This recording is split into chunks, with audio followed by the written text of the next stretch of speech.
O sol implacável do sertão pernambucano castigava o telhado de zinco do hangar 7, criando uma sinfonia de estalos suaves enquanto o metal se expandia no calor escaldante. Lá dentro, a temperatura beirava os 40 graus, apesar dos ventiladores industriais que mais empurravam o ar quente do que o resfriavam. Partículas de poeira dançavam nos feixes de luz dourada que entravam pelas janelas altas, iluminando o silencioso helicóptero de resgate que dominava o centro do piso de concreto. O Arcanjo.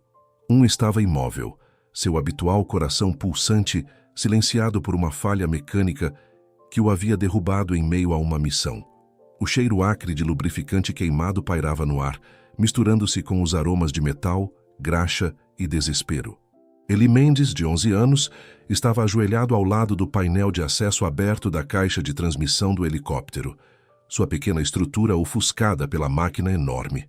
Seu cabelo ruivo estava colado na testa de suor, e riscos de graxa preta marcavam seu rosto sardento como pintura de guerra. Seus dedos ágeis e delicados para um garoto de sua idade traçavam as fissuras capilares no metal, sentindo o que os outros só podiam ver. Perto das amplas portas abertas do hangar, 3 paramédicos se amontoavam. Suas vozes baixas, mas urgentes. A mais alta, Maria Ribeiro, não parava de checar o relógio e olhar para o celular. Aquele paciente não vai aguentar se não colocarmos essa ave de volta no ar, ela murmurou para seus colegas. O transporte terrestre levará 3 horas neste calor. Ele não tem todo esse tempo. O peso de suas palavras pairava sobre o hangar, mais pesado que o calor. Afastado, de braços cruzados sobre um peito coberto por tatuagens desbotadas de águias e insígnias militares, Ricardo Cardoso observava o garoto com os olhos semicerrados. Como mecânico sênior do grupamento aéreo de Vale do Sol, sua palavra era lei quando se tratava do helicóptero, e ele já o havia declarado irreparável, pelo menos até as peças chegarem de Recife no dia seguinte. Você acha que pode consertar o que engenheiros certificados não conseguem, moleque? A voz de Ricardo cortou o zumbido dos ventiladores, carregada de uma mistura de desdém e orgulho ferido. As palavras ricochetearam nas paredes de metal, cercando Eli por todos os lados. Isso aqui não é motor de Fusca, não. Os ombros de Eli se enrijeceram, mas ele não desviou o olhar de seu trabalho. As pontas de seus dedos continuaram sua cuidadosa exploração dos componentes danificados, sua mente catalogando cada anormalidade no metal liso. Eu só quero tentar, Sr. Ricardo, disse ele, sua voz pequena, mas firme. Por favor. Na entrada, a figura curvada de Walter Mendes se apoiava pesadamente em uma bengala de madeira, seu rosto envelhecido um mapa de rugas de preocupação. Outrora o mecânico de aviação mais respeitado em 3 municípios, Walter agora observava seu neto com uma mistura de preocupação e orgulho feroz.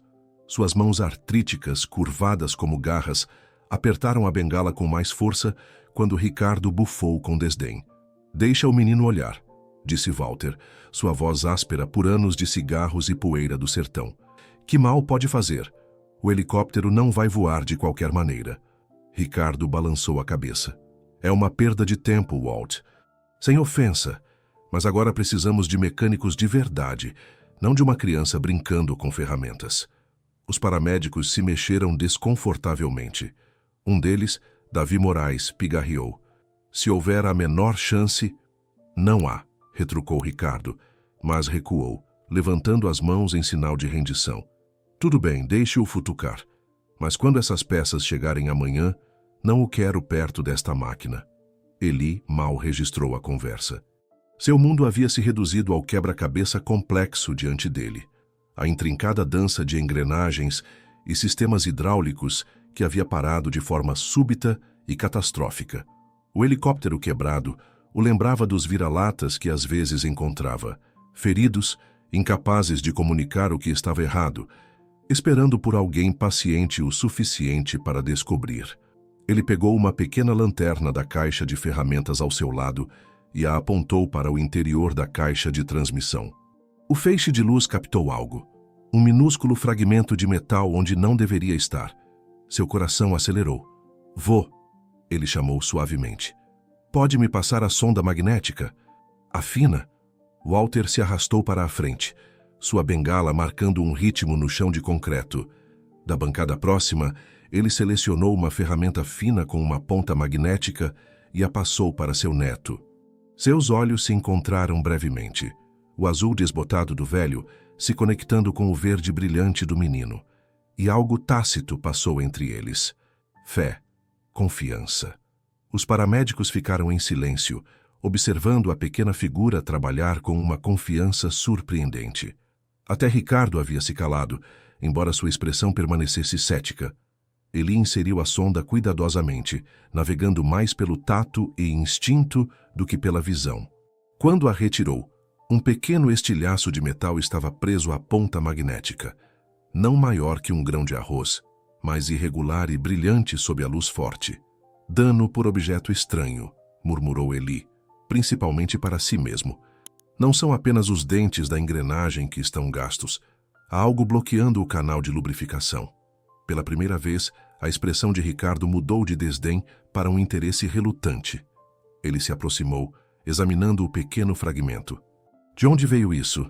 Eli balançou a cabeça, enxugando o suor da testa com o antebraço, deixando outra marca de graxa. Ainda não tenho certeza, mas não é de nenhuma peça que pertence aqui. O ar no hangar pareceu mudar, o ceticismo dando lugar a um frágil fio de esperança.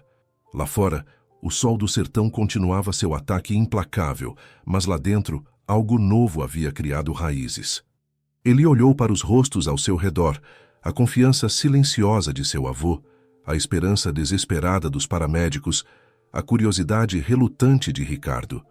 A responsabilidade pousou em seus pequenos ombros como um peso físico. Vidas de pessoas estavam em jogo. Falhar não era uma opção. Suas mãos tremeram ligeiramente quando ele pegou outra ferramenta. O cheiro familiar de metal e óleo encheu suas narinas, enquanto ele se inclinava para mais perto da maquinaria danificada. Eu vou tentar, sussurrou ele, sua voz falhando.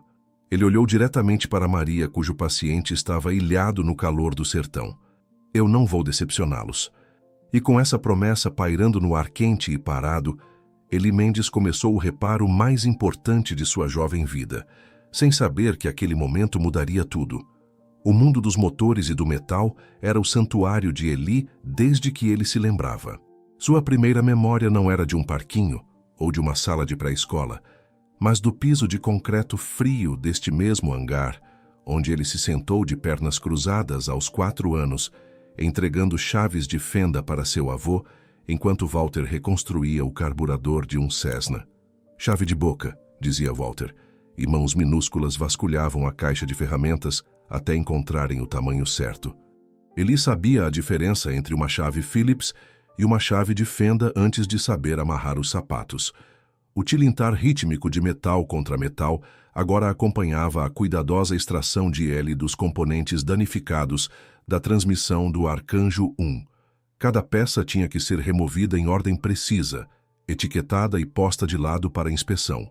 Seus movimentos eram metódicos, apesar da pressão que o esmagava por todos os lados. Você tem mãos firmes, observou Maria, que ficara para assistir, enquanto seus colegas voltavam para a sala de despacho para monitorar o rádio, assim como seu avô costumava ter. Walter resmungou de seu assento em um caixote virado nas proximidades. Melhores do que as minhas jamais foram, corrigiu ele, flexionando os dedos nodosos. O menino tem um dom. Ricardo Cardoso havia se retirado para o outro lado do hangar, mas continuava olhando, seu ceticismo em guerra com a curiosidade profissional.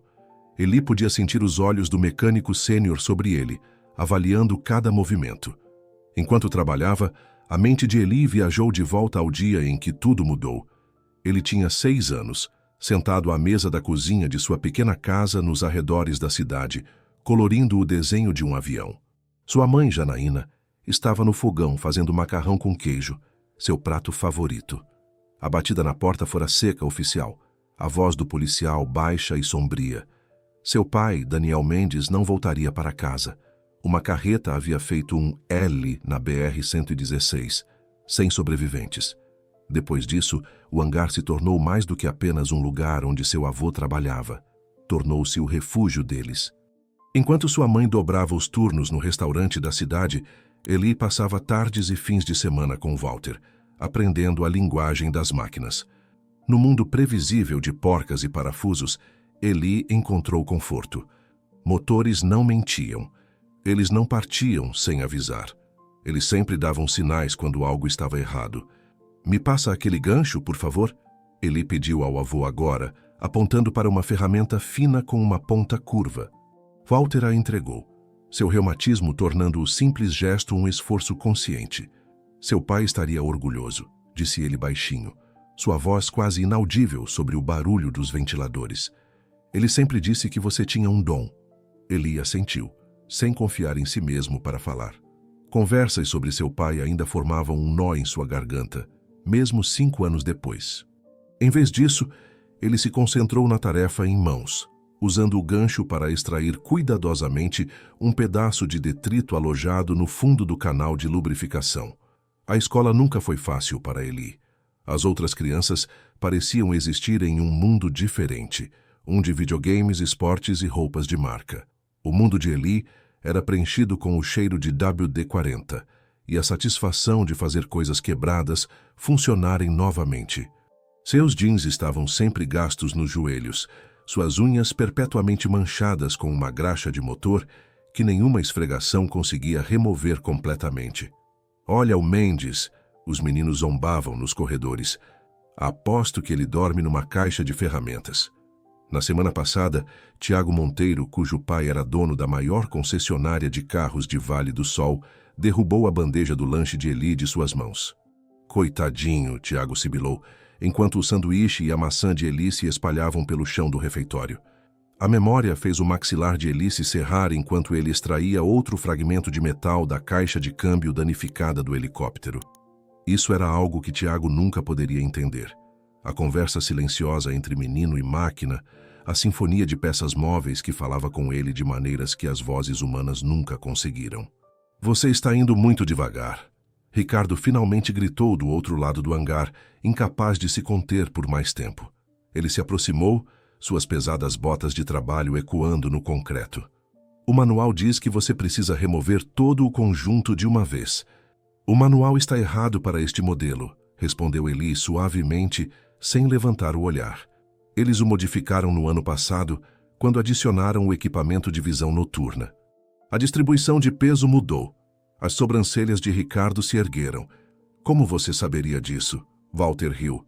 "O menino lê os boletins de serviço por diversão, Ricardo, enquanto outras crianças estão assistindo a desenhos animados.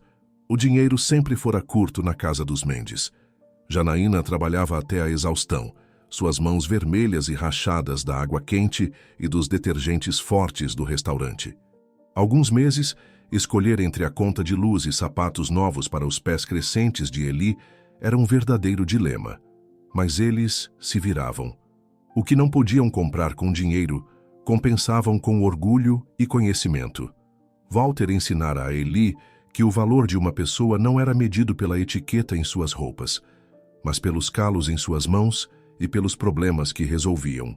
"Ouvi dizer que você consertou a máquina de lavar da Dona Lourdes no mês passado", disse Maria, quebrando o silêncio tenso que se instalara.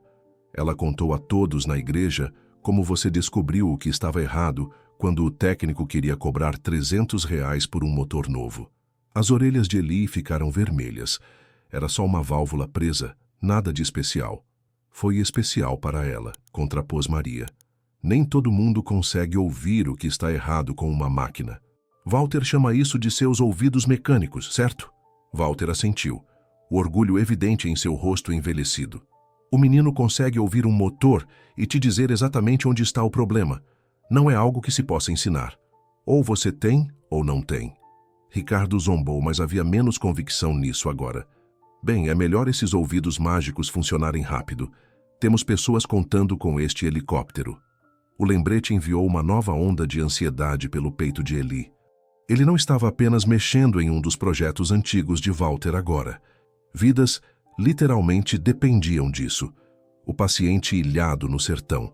Resgates futuros que não aconteceriam se ele falhasse. Ele extraiu cuidadosamente o componente final do conjunto danificado, e o colocou sobre o pano de oficina limpo que havia estendido ao seu lado.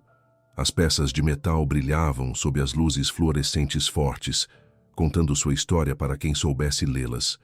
Esses padrões de desgaste não são normais, murmurou Eli, traçando com o dedo um sulco incomum em uma das engrenagens. Algo vem colocando estresse neste conjunto há um tempo. Isso não foi uma falha súbita. Ricardo se inclinou, apesar de si mesmo, seu ceticismo momentaneamente esquecido, enquanto a curiosidade profissional tomava conta. O que você quer dizer? Olhe para estas marcas de arranhão, apontou Eli.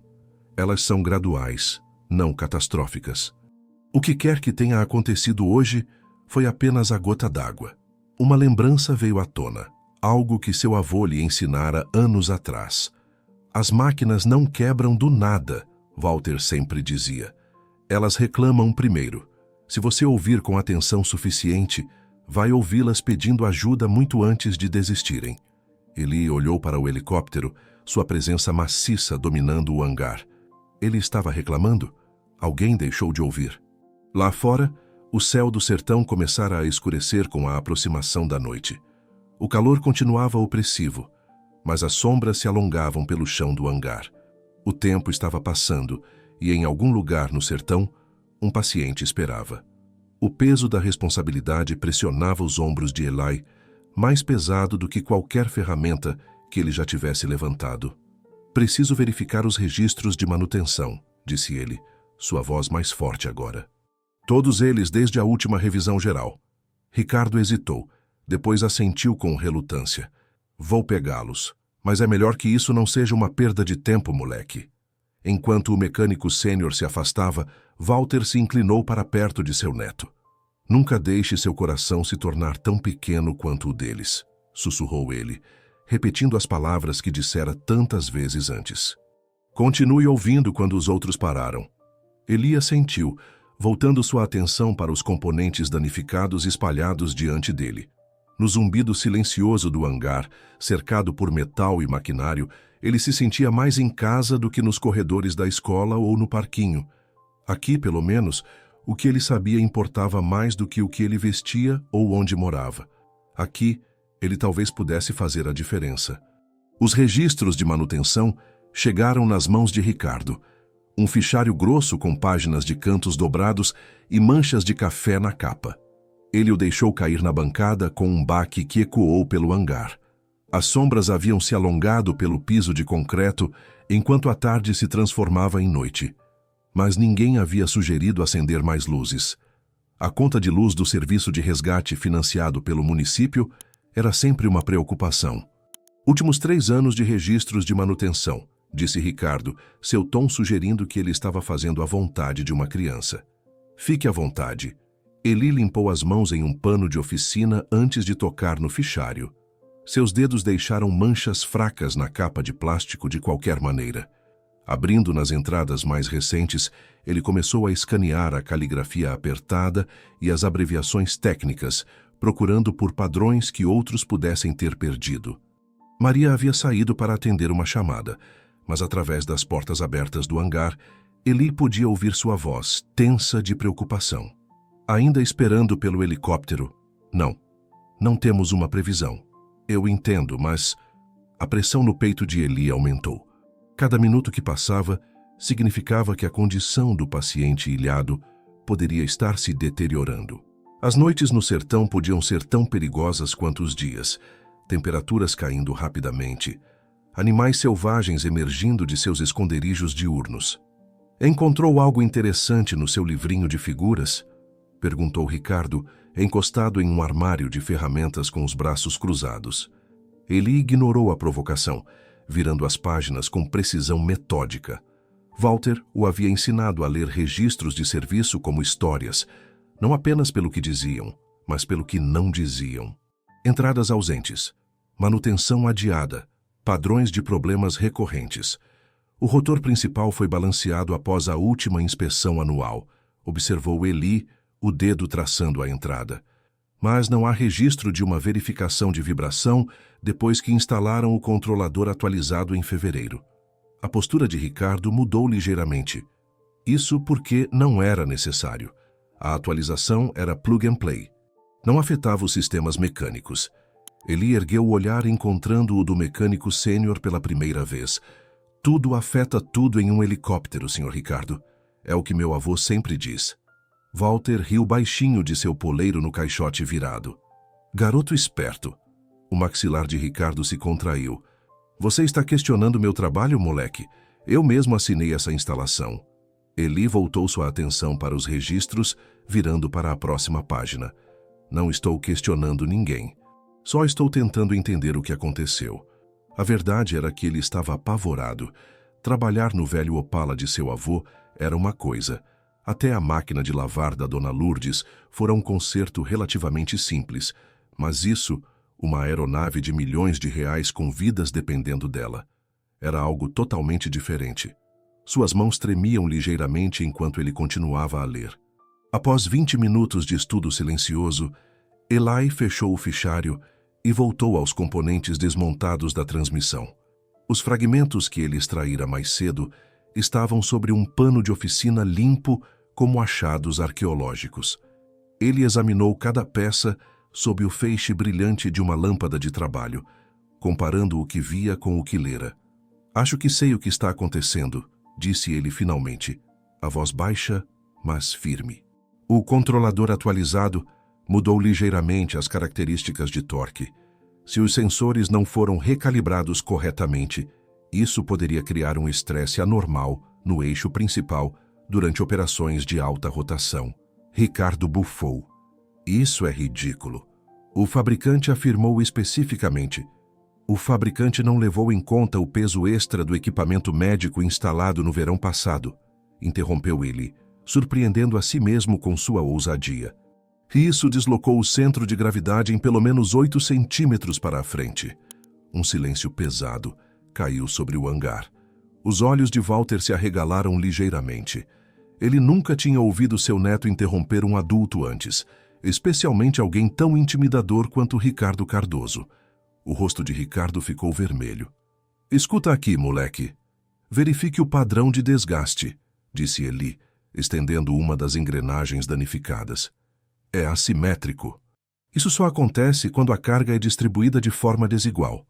Por um momento tenso, Eli pensou que Ricardo explodiria de raiva. Em vez disso, o mecânico sênior deu um passo à frente e pegou a engrenagem, examinando-a sob a luz. Sua expressão mudou de desdém para uma consideração relutante. Mesmo que você esteja certo, disse Ricardo finalmente, diagnosticar o problema não o conserta. Precisamos de peças de Recife. Talvez não, respondeu Eli.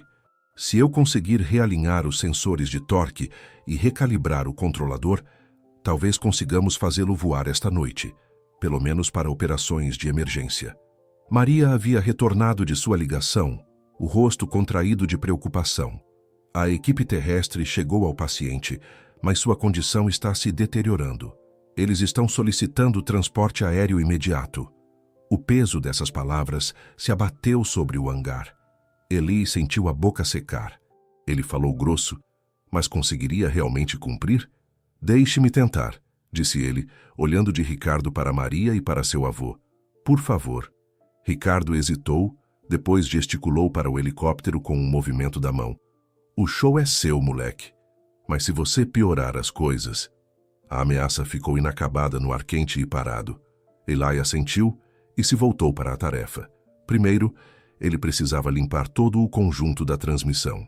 Usando solvente e ar comprimido, ele removeu cuidadosamente todo vestígio de lubrificante antigo e detritos, o cheiro químico forte fazendo seus olhos lacrimejarem.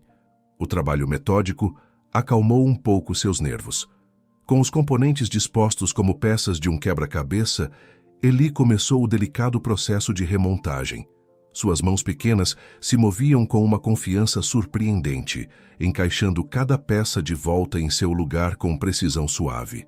O ritmo familiar do trabalho mecânico tomou conta. O clique suave das peças se encaixando corretamente, a resistência do metal contra o metal, a operação suave de engrenagens devidamente alinhadas. Walter observava de seu assento, ocasionalmente oferecendo uma palavra silenciosa de conselho ou encorajamento. Ricardo pairava por perto, seu ceticismo dando lugar lentamente a um interesse profissional relutante. Maria dividia sua atenção entre o trabalho de Eli e seu rádio, que ocasionalmente crepitava, com atualizações da equipe de solo. 2 horas se passaram. O suor encharcou a camiseta de Eli e pingava de sua testa, ocasionalmente respingando nas peças de metal abaixo. O gosto de sal e poeira enchia sua boca. Seus dedos doíam de segurar ferramentas e suas costas protestavam por manter a mesma posição curvada por tanto tempo.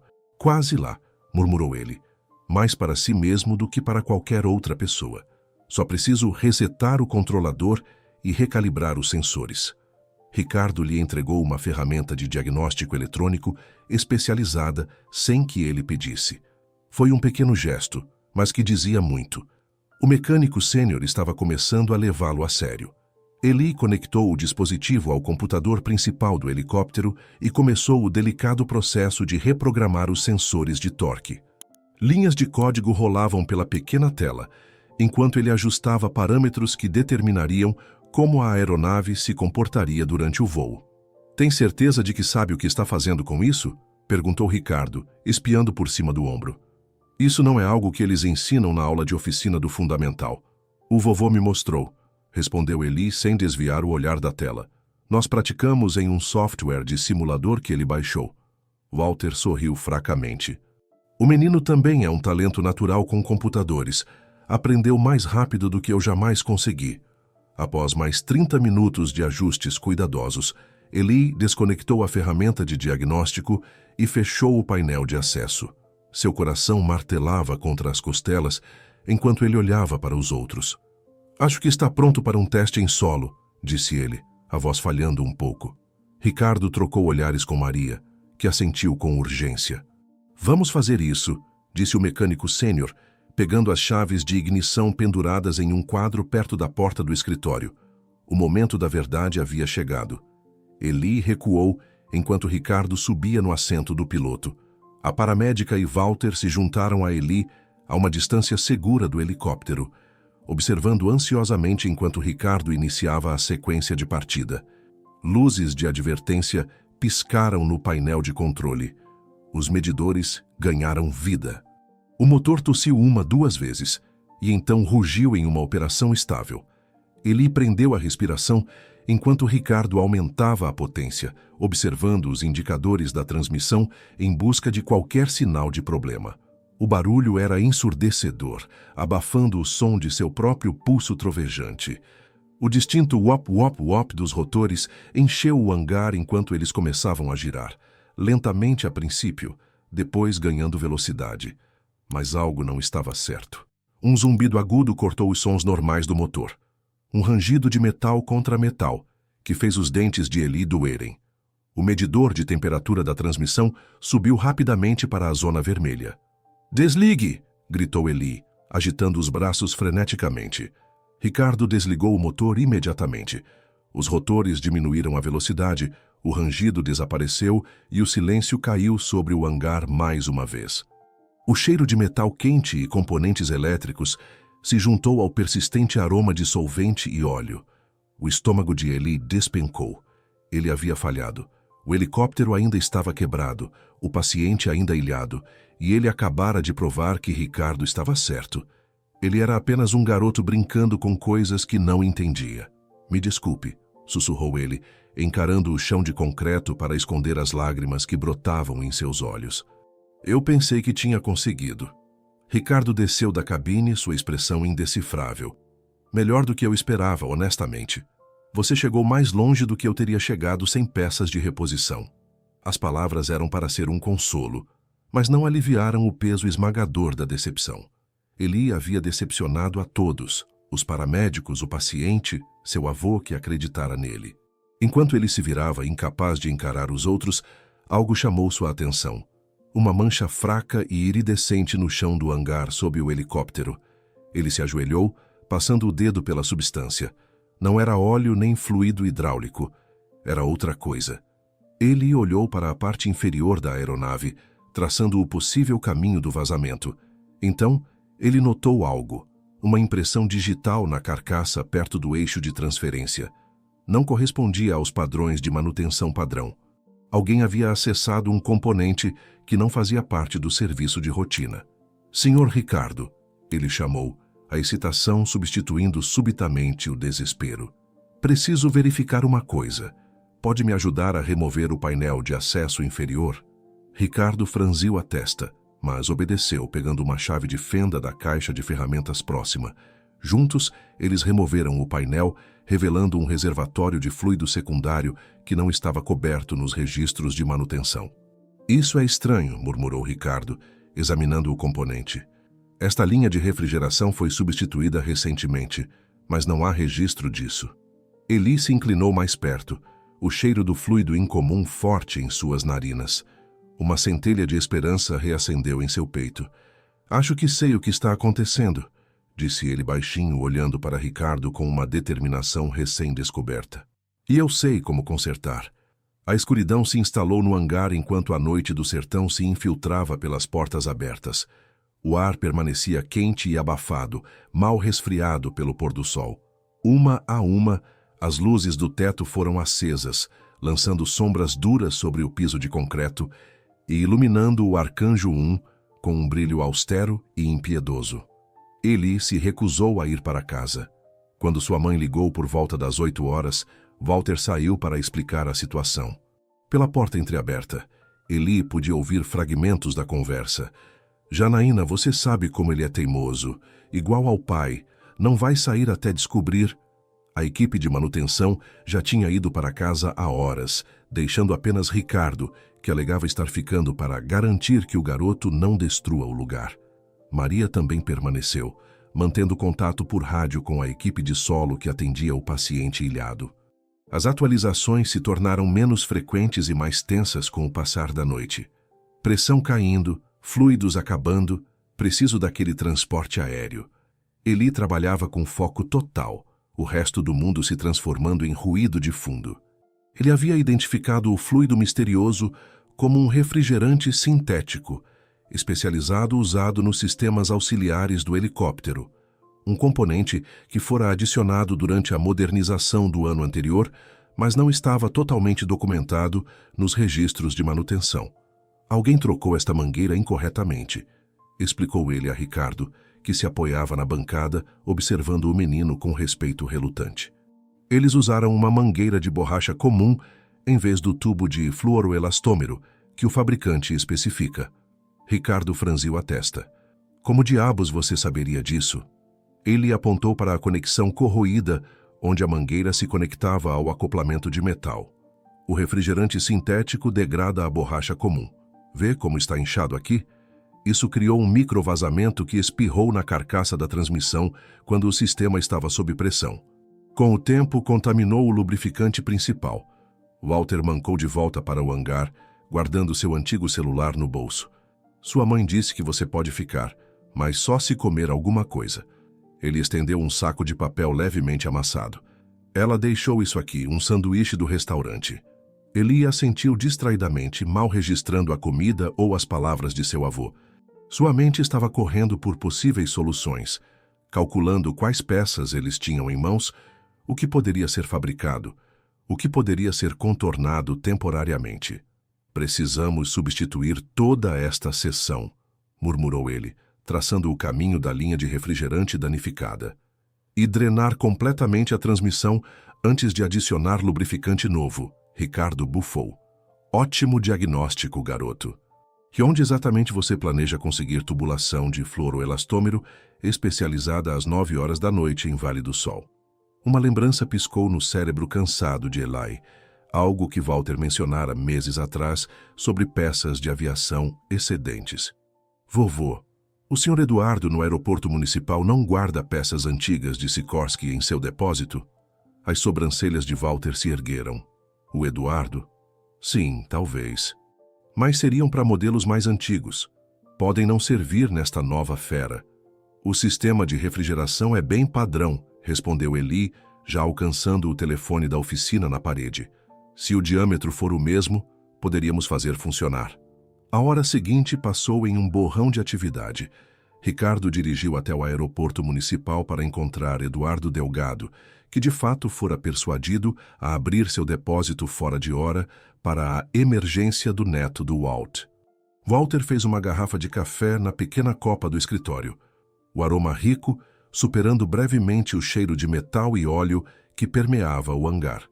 Eli usou o tempo para desmontar completamente as seções contaminadas da transmissão, colocando cada peça em panos de oficina limpos em ordem precisa. Seus dedos trabalhavam mecanicamente enquanto sua mente traçava e retraçava o problema, procurando por algo que pudesse ter perdido. O sanduíche permaneceu intocado na bancada. Maria se afastou do rádio por tempo suficiente para observar o progresso de Eli. "Você deveria comer alguma coisa", disse ela gentilmente. "Não se pode consertar helicópteros de estômago vazio." Eli balançou a cabeça. "Não estou com fome." O nó de ansiedade em seu estômago havia crescido demais para acomodar comida. "O paciente está estável por enquanto", ofereceu Maria, talvez sentindo a verdadeira razão de sua falta de apetite. "A equipe de solo está fazendo tudo o que pode." Eli assentiu sem levantar o olhar. "Nós vamos tirá-lo de lá, eu prometo." As palavras escaparam antes que ele pudesse considerar seu peso. Que direito ele tinha de fazer tais promessas? Ele era apenas um garoto com graxa debaixo das unhas e uma teoria semiformada sobre refrigerante sintético. Quando Ricardo voltou com um rolo de tubulação do depósito de Eduardo, o coração de Eli afundou.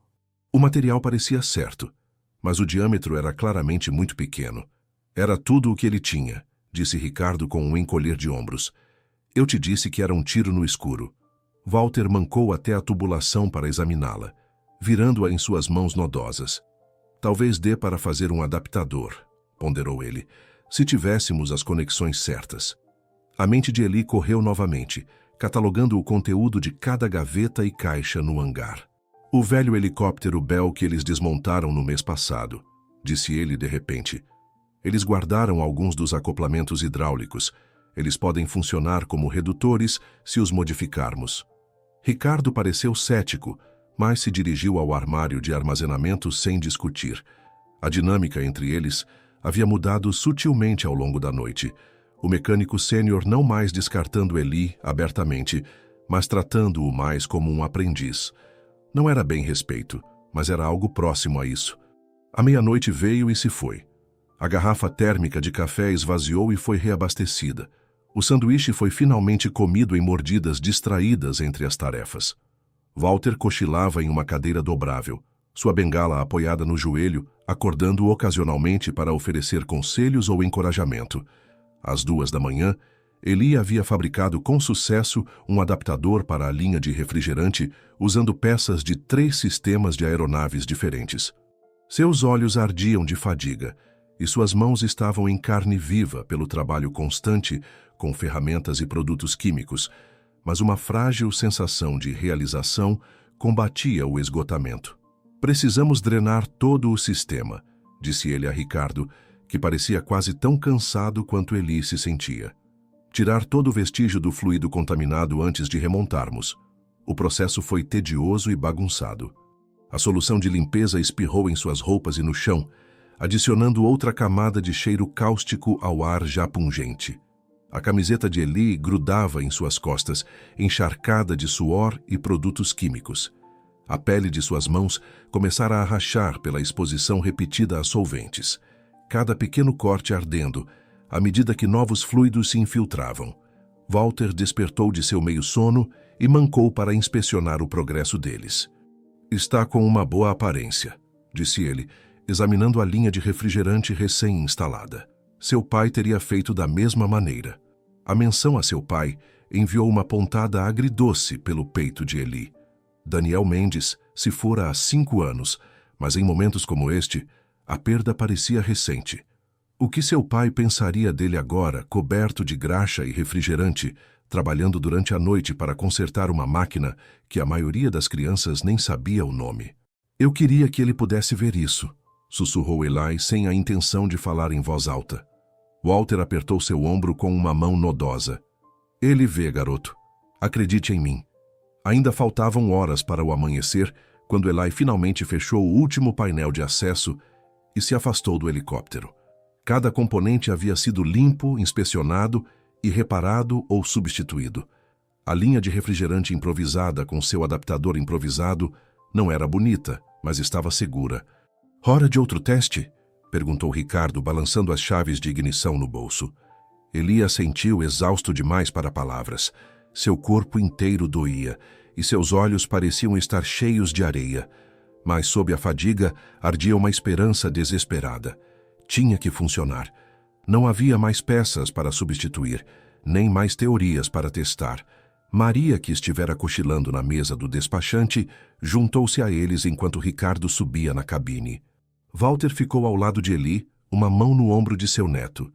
Não ficou claro se para oferecer apoio ou para se manter em pé. O motor de partida gemeu quando Ricardo girou a chave. O motor tossiu 1, 2 vezes e rugiu para a vida. O som encheu o hangar como um trovão, ricocheteando nas paredes de metal e vibrando pelo piso de concreto. As pás do rotor começaram a girar, lentamente a princípio, depois ganhando velocidade até se tornarem um borrão acima da fuselagem. Eli prendeu a respiração, observando os medidores no sistema de monitoramento externo. Temperatura normal, pressão estável, nenhuma luz de advertência. Ricardo aumentou a potência gradualmente, testando cada sistema. O helicóptero respondeu suavemente, a transmissão zumbindo com precisão mecânica saudável, em vez do rangido torturado que haviam ouvido antes. Após 5 minutos de operação impecável, Ricardo diminuiu a aceleração e desligou o motor. Os rotores desaceleraram, o som diminuindo de um rugido para um sussurro e para o silêncio. No silêncio súbito, Eli podia ouvir seu próprio coração batendo em seus ouvidos. Ricardo desceu da cabine, seu rosto dividido por um sorriso incomum. Caramba, disse ele, balançando a cabeça em descrença. O moleque realmente conseguiu. As palavras levaram um momento para penetrar no cérebro exausto de Eli. Ele tinha conseguido. O helicóptero estava consertado. O paciente podia ser resgatado. Ele olhou para seu avô, cujo rosto envelhecido brilhava com um orgulho feroz. Walter não falou. Não precisava. Tudo estava em seus olhos. Maria já estava no rádio, sua voz tensa de excitação. Arcanjo 1 está operacional. Repito, Arcanjo 1 está operacional. Preparando para decolagem imediata. Enquanto a paramédica corria para preparar o helicóptero para o voo, Eli desabou em um banquinho próximo, a adrenalina que o mantivera acordado a noite toda de repente se esvaindo. Sua visão embaçou não de lágrimas, mas de pura fadiga. Pelas portas abertas do hangar, ele podia ver o primeiro clarear fraco do céu oriental. Ainda não o amanhecer, mas a promessa dele. Um novo dia estava chegando, e em algum lugar no sertão, um paciente viveria para vê-lo. A manhã chegou em um clarão de laranja e ouro no horizonte do sertão. A temperatura já estava subindo, prometendo outro dia escaldante. Dentro do hangar 7, a atmosfera crepitava com uma energia tensa, enquanto a tripulação de voo preparava o Arcanjo 1 para a partida imediata. Eli sentou-se em uma cadeira de metal dobrável perto do escritório, sua pequena estrutura quase engolida pelo cansaço. Ele estava acordado há mais de 24 horas, alimentado pela determinação e pela garrafa térmica de café que Walter continuou a reabastecer durante a noite. Agora, com o helicóptero consertado e os rotores a minutos de girar, seu corpo finalmente exigia descanso. Mas ele ainda não podia dormir.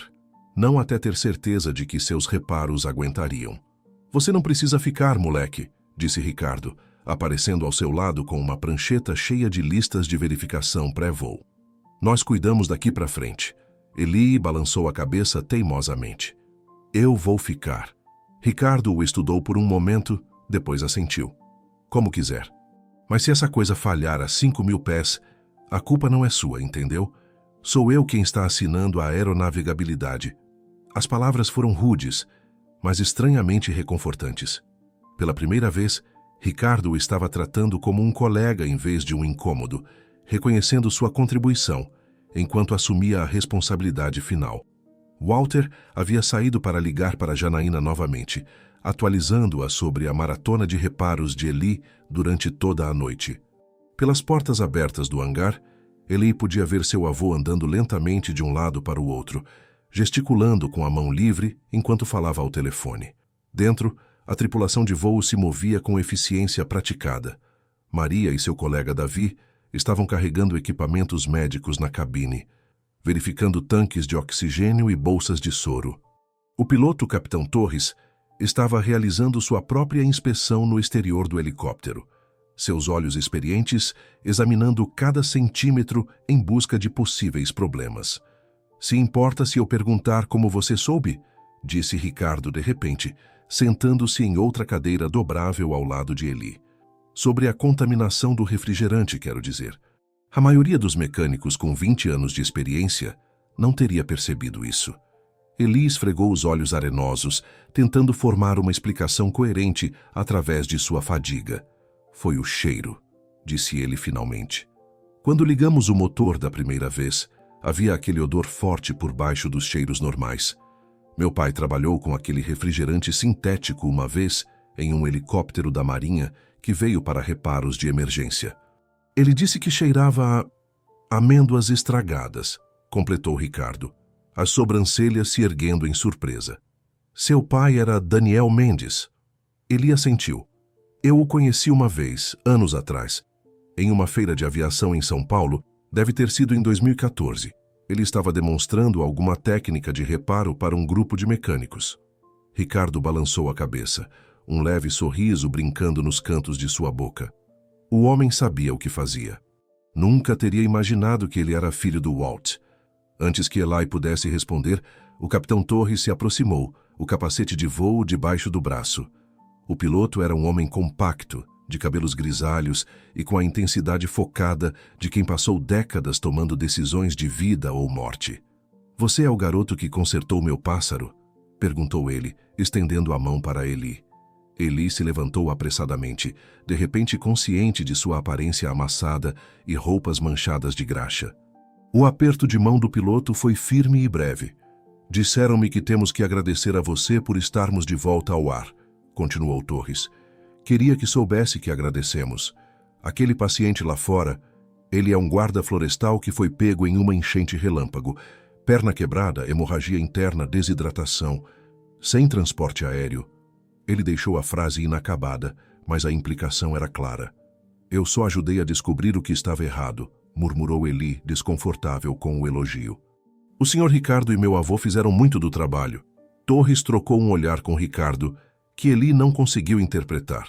"Bem, quem quer que mereça o crédito, a família daquele guarda florestal ficará grata. Decolamos em 5 minutos. Vai ficar para assistir?"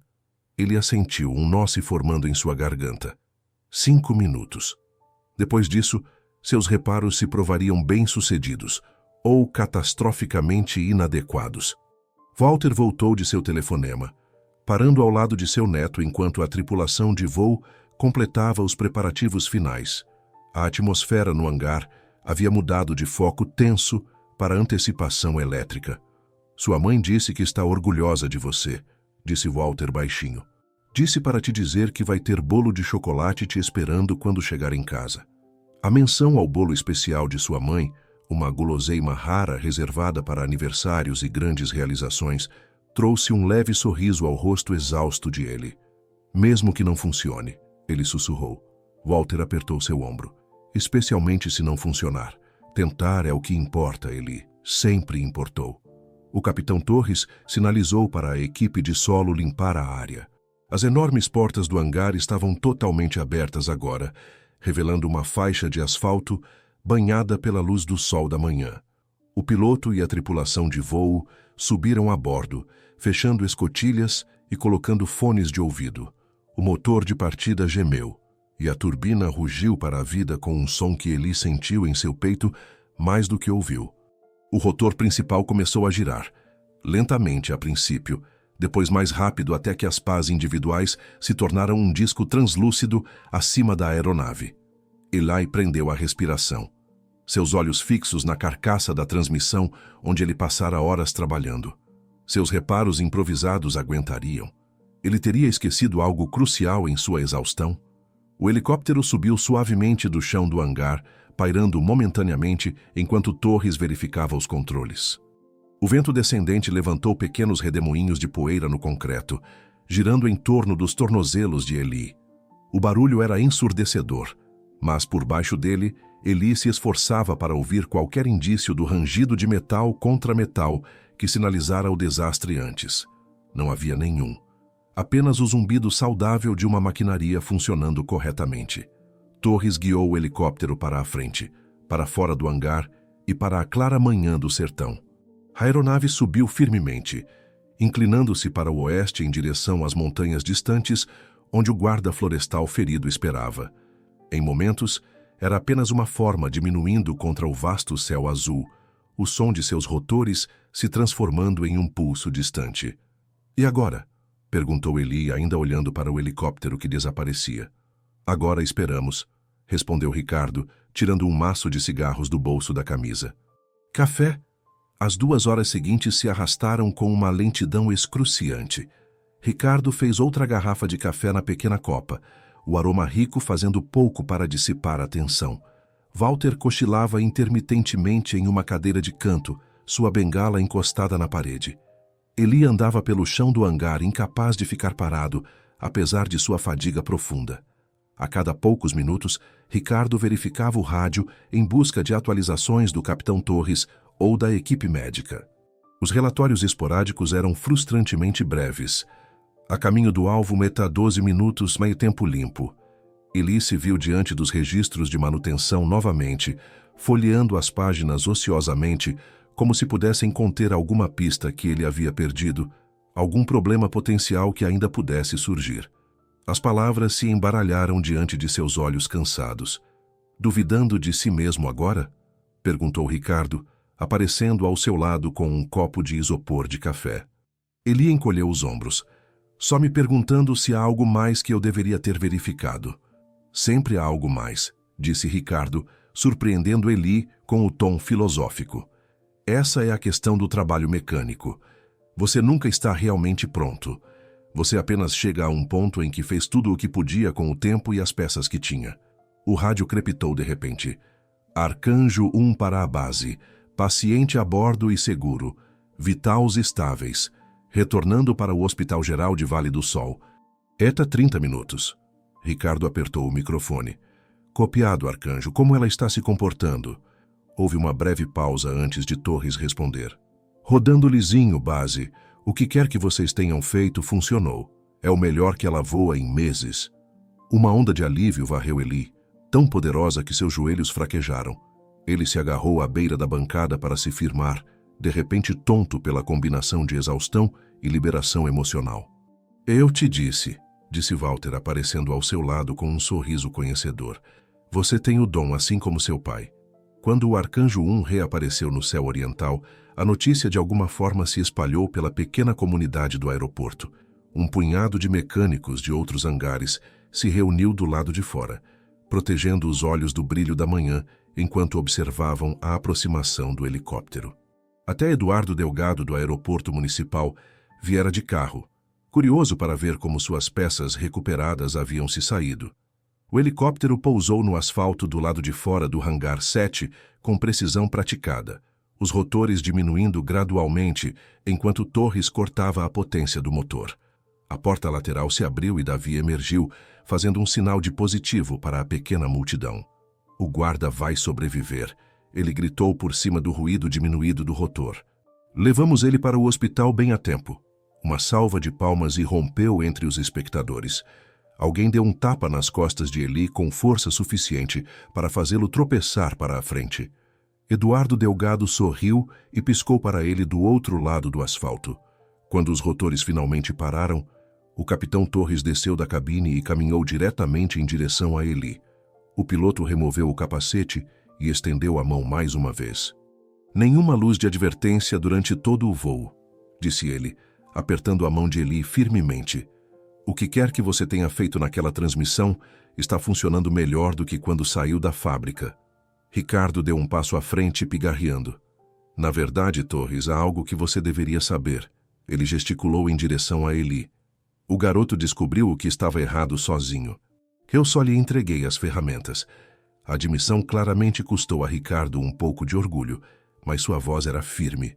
Ao redor deles, a pequena multidão ficou em silêncio, todos os olhos se voltando para o menino de rosto sardento com a camiseta manchada de graxa. O capitão Torres olhou de Ricardo para Eli com um novo respeito. É mesmo? Eli sentiu o rosto esquentar de vergonha. Eu tive ajuda, murmurou ele. O vovô e o senhor? Ricardo fizeram muito do trabalho. Mas foi o seu diagnóstico, pressionou Torres. Sua solução. Antes que Eli pudesse responder, Maria emergiu da cabine do helicóptero, ainda vestindo seu macacão de voo. Ela avistou Eli e abriu um largo sorriso. Aí está ele, ela chamou, caminhando em sua direção. O menino que salvou a vida de Tomás Silveira hoje. As palavras pairaram no ar quente da manhã. Pela primeira vez, Eli compreendeu totalmente o impacto do que havia feito. Não era mais apenas sobre consertar uma máquina. Uma pessoa, Tomás Silveira, guarda florestal, alguém com uma família e um futuro, estava viva porque Eli notara um cheiro estranho e uma impressão digital onde não deveria estar. A percepção foi avassaladora demais para processar através de sua exaustão. Eli balançou ligeiramente e a mão firme de Walter apareceu em seu ombro. Acho que o menino precisa descansar um pouco, anunciou seu avô para a reunião. Ficou acordado a noite toda salvando seu helicóptero chique. Enquanto Walter começava a guiar Eli em direção ao estacionamento onde sua velha caminhonete esperava, Ricardo chamou por eles. Ei, Mendes! A voz normalmente rude do mecânico sênior havia suavizado. Esteja de volta aqui na segunda depois da escola. O helicóptero precisa de uma inspeção completa após esse voo e eu preciso de um par de olhos a mais. E dos bons. Ele se virou, mal ousando acreditar no que estava ouvindo. Ricardo Cardoso, que o havia descartado como um incômodo no dia anterior, estava realmente lhe oferecendo um trabalho? Sério? Perguntou ele, a voz embargada de fadiga e emoção. Ricardo assentiu uma vez, decididamente. Sério. Agora vá dormir um pouco antes de cair. Enquanto Eli subia na caminhonete de seu avô, o sol da manhã brilhando nos rotores do helicóptero atrás deles, ele sentiu algo mudar dentro de si, uma certeza tranquila se enraizando onde a dúvida vivera por tanto tempo. Ele pertencia aqui, entre as máquinas e as pessoas que as entendiam. E talvez, apenas talvez, as outras crianças na escola o olhassem de forma diferente agora. Afinal, não muitos garotos de 11 anos podiam dizer que salvaram uma vida antes do café da manhã. 2 semanas se passaram em um borrão de respeito recém-descoberto e oportunidades inesperadas. Eli sentou-se nos degraus de metal do lado de fora do Hangar 7, observando o pôr do sol pintar a paisagem do sertão em tons de âmbar e ouro. O ar havia esfriado um pouco, trazendo alívio do calor do dia. Ao seu lado, Walter bebia de uma garrafa térmica de chá gelado, seu rosto envelhecido relaxado na luz da noite. Nunca pensei que veria o dia, ponderou Walter, gesticulando em direção ao interior do hangar, onde o Arcanjo 1 brilhava sob as luzes fluorescentes. Ricardo Cardoso pedindo conselhos ao meu neto sobre um ajuste de torque. Eli sorriu, ainda desconfortável com a atenção, mas se acostumando mais a ela. As últimas 2 semanas haviam transformado sua vida de maneiras que ele nunca imaginara serem possíveis. Após o resgate bem-sucedido do guarda florestal Tomás Silveira, a notícia se espalhou por Vale do Sol como fogo em palha seca. O jornal local, O Sol de Vale do Sol, publicou uma matéria de primeira página intitulada Garoto Prodígio Local Salva Vidas com reparo de helicóptero. Eles imprimiram sua foto, desajeitado e manchado de graxa, ao lado do enorme conjunto do rotor. O artigo mudou tudo. Professores que antes o ignoravam, agora usavam sua conquista como exemplo para outros alunos. O diretor da escola o chamou à diretoria, não por razões disciplinares, mas para apertar sua mão e discutir a possibilidade de Eli falar para as séries mais jovens sobre perseguir suas paixões. Até Tiago Monteiro havia se calado, as provocações de coitadinho subitamente ausentes dos corredores da escola. Mais significativo do que o reconhecimento escolar foi o respeito que ele conquistou no hangar. Ricardo cumpriu sua oferta, criando uma vaga de meio período para Eli, depois da escola, 3 dias por semana. O mecânico sênior permanecia rude e exigente, mas havia uma corrente subjacente de mentoria agora, uma disposição para explicar sistemas complexos e compartilhar conhecimento arduamente conquistado. Ainda pensando naquela carta? Perguntou Walter, interrompendo os pensamentos de Eli. Eli assentiu, sua mão se movendo inconscientemente para o papel dobrado em seu bolso de trás. A carta chegara no dia anterior. Papel timbrado oficial da Aerotech Aviação, em São José dos Campos. Eles leram sobre seu trabalho no Arcanjo 1 e estavam oferecendo uma vaga em seu prestigioso programa de aprendizes quando ele completasse 16 anos. 5 anos de distância, mas um futuro concreto que nunca parecera possível antes. Sua mãe chorou quando leu, suas mãos tremendo enquanto passava a carta para Walter. Seu pai estaria tão orgulhoso, ela sussurrou, abraçando Eli com força suficiente para fazer suas costelas doerem. Agora, enquanto o crepúsculo do sertão se aprofundava ao redor deles, Eli sentia uma estranha mistura de orgulho e incerteza. Você acha que eu consigo mesmo, vovô? Me tornar um mecânico de aviação de verdade um dia? Walter pousou sua garrafa térmica, o gesto deliberado. Deixe-me te dizer uma coisa, Eli. Nos meus 40 anos trabalhando com máquinas, vi muitos mecânicos certificados que não conseguiam diagnosticar a saída de um saco de papel. E vi alguns, apenas alguns, que têm um verdadeiro dom, que conseguem ouvir um motor e escutar seus segredos. Ele tocou o peito de Eli gentilmente. Você tem esse dom. O resto é só papelada e prática. O som distante de rotores interrompeu a conversa deles. O arcanjo. Um estava retornando de uma patrulha da tarde, sua silhueta distinta aparecendo contra o céu escurecido.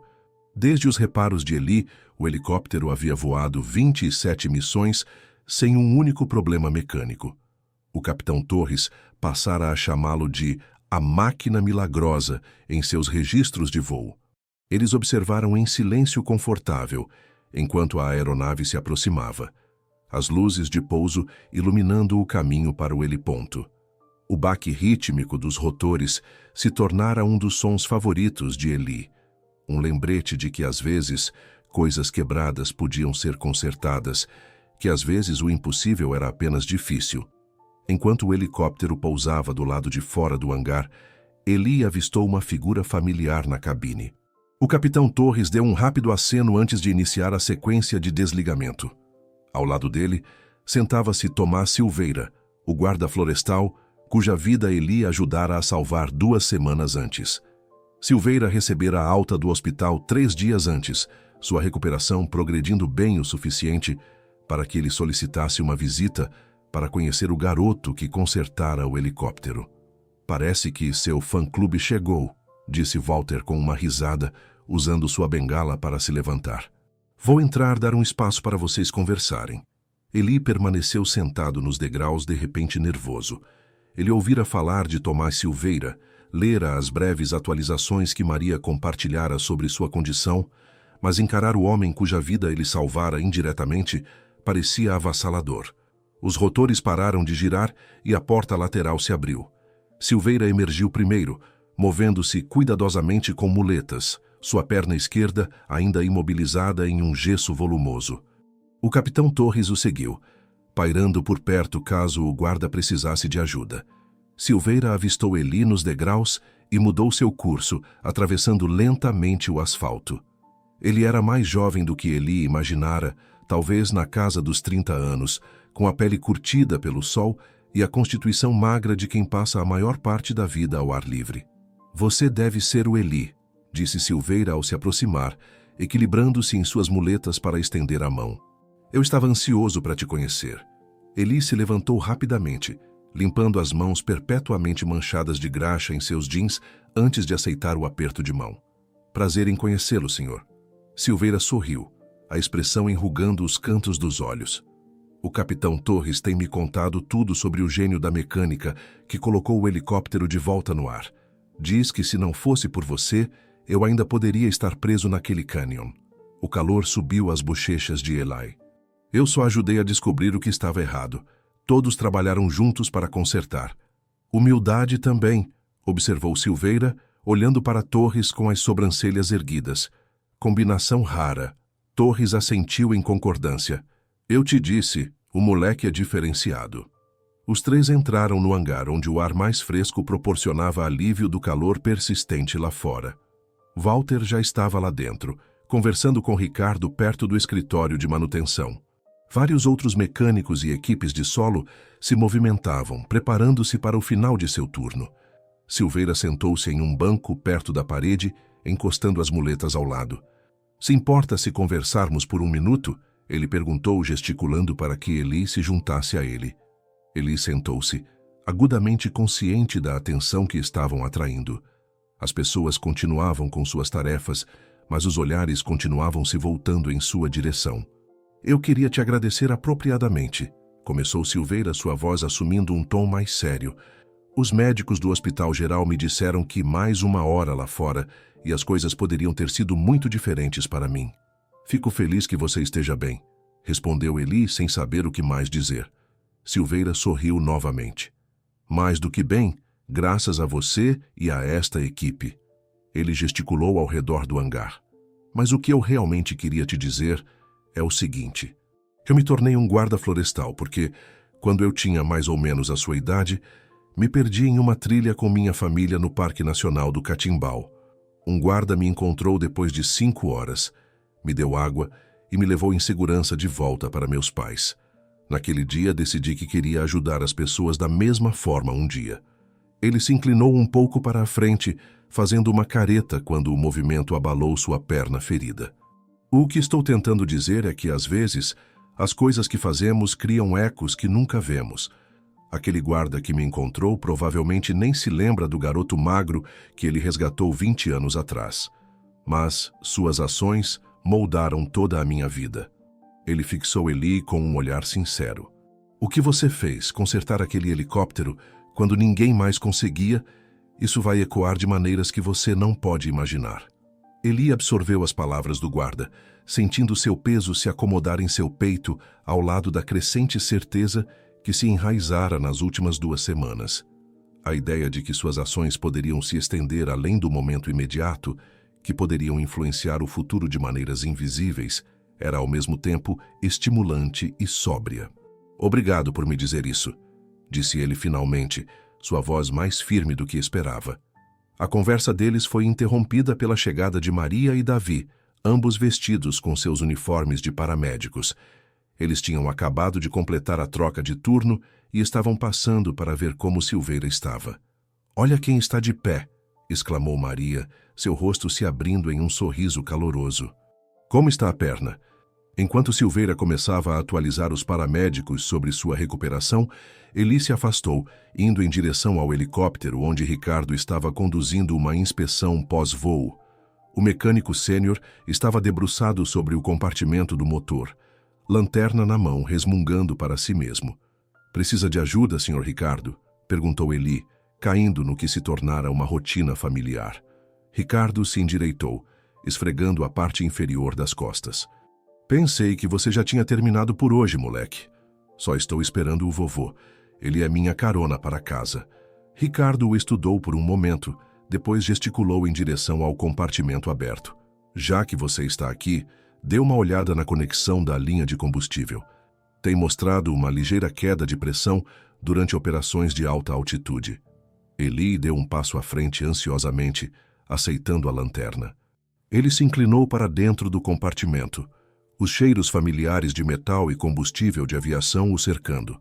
O problema potencial era imediatamente aparente, uma pequena protuberância na junta de borracha onde encontrava a conexão de metal. "Sinais iniciais de deterioração", relatou ele, apontando para o local. "Provavelmente pelo ciclo de calor. Não é perigoso ainda, mas precisará ser substituído em breve." Ricardo assentiu com aprovação. "Foi exatamente o que eu pensei. Marque no registro de manutenção, por favor. Pediremos a peça amanhã." A maneira casual como Ricardo o incluía nas decisões de manutenção ainda parecia surreal.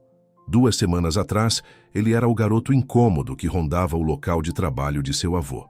Agora, ele estava fazendo anotações nos registros oficiais, suas observações tratadas com o mesmo respeito que as dos mecânicos certificados. Com o avançar da noite, mais visitantes chegaram ao hangar. Eduardo Delgado passou para verificar suas peças, trazendo coxinhas caseiras que sua esposa insistira em mandar para o menino gênio. Vários pilotos de outras aeronaves baseadas no aeroporto entraram, ostensivamente para conversar com Torres, mas claramente curiosos sobre o jovem mecânico, de quem tanto ouviram falar. Quando Walter anunciou que era hora de ir para casa, o hangar havia adquirido uma atmosfera quase festiva. Alguém trouxera um isopor com refrigerantes, e as conversas fluíam livremente entre pessoas que normalmente interagiam apenas profissionalmente. Eli seguiu seu avô em direção ao estacionamento, parando nas portas do hangar para dar uma última olhada no Arcanjo, brilhando sob as luzes. O helicóptero parecia irradiar uma confiança tranquila, seus sistemas recém-reparados zumbindo com perfeita precisão durante as missões do dia. "Você provou que todos estavam errados, sabe?", disse Walter suavemente, observando o rosto de seu neto. "Cada pessoa que já te subestimou." Ele pensou nas provocações na escola, na recusa inicial de Ricardo, nos olhares céticos de outros mecânicos. Então, ele pensou nas palavras de Tomás Silveira sobre ecos e futuros invisíveis. "Eu não fiz isso para provar que eles estavam errados", respondeu ele, ecoando a mesma certeza tranquila que sentira naquela primeira noite quando o helicóptero rugiu de volta à vida. "Eu fiz porque alguém tinha que tentar." Os olhos de Walter brilharam de orgulho na luz que se apagava. "É isso que te torna especial, Eli. Sempre foi." Enquanto caminhavam para a caminhonete surrada, a noite do sertão os envolvendo em sua vastidão, Eli sentiu uma profunda sensação de paz. A carta da Aerotech Aviação amassava em seu bolso de trás, uma promessa tangível de futuros ainda por vir. Atrás deles, o Arcanjo estava pronto para sua próxima missão. Amanhã ele voaria novamente, levando ajuda aos necessitados, seus rotores cortando o ar do sertão com a precisão e a confiabilidade que Eli ajudara a restaurar. E abaixo, no hangar onde encontrara sua vocação, Eli Mendes continuaria aprendendo, crescendo e se preparando para o dia em que suas próprias asas o levariam além dos horizontes que ele podia ver atualmente.